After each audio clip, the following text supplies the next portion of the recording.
Hey guys, today I got a great little chord fill for you here in the key of E using what people refer to as a backdoor dominant.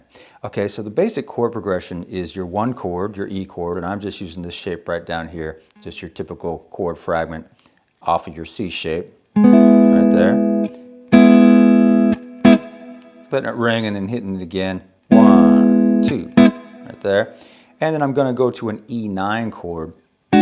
Right, so basically your one dominant chord, and I'm using this shape right here, which is just based out of your larger 9-chord shape, E9 there, just taking the notes on the D, G, and B string. All right, so far I'd have this.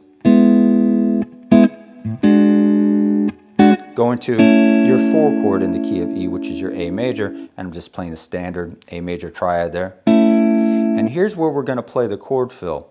Now, a lot of times this backdoor dominant thing will substitute for a 4 minor chord leading back to the 1, which is a really kind of a common chord progression.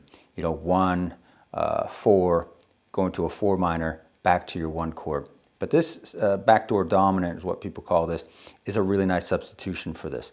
And what the fill is, you're going to kind of spell out that A major triad. You're going to hit the chord first. Then just spell out those notes. And then go to the F sharp, add a little melody. And then right here, right there, that is a D6-9. 6-9 chord combo. Now over a root of D, kind of has that sound.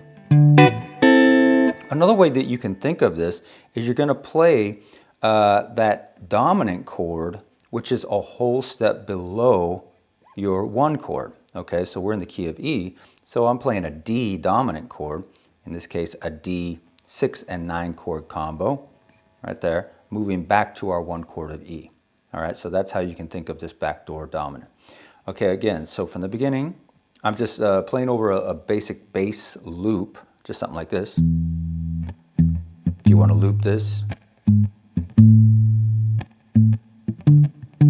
right, just going from my E, G sharp, the 3rd of E, root of my 4 chord, the A, to that D, that you know, a whole step below your 1 chord. Okay, so if you want to play with a loop, you can loop those roots there. And here's what I'm doing.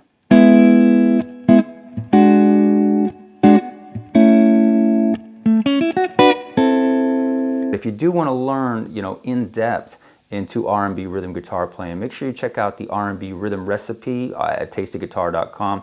There will be a link in the description below. That's 45 full-length lessons. There'll be a link with a coupon to get a great deal on that. Okay, again, 1 dominant, 4 chord, and there's my D6-9, the backdoor dominant. Anyways, guys, I hope you enjoy that, and I'll see you next week.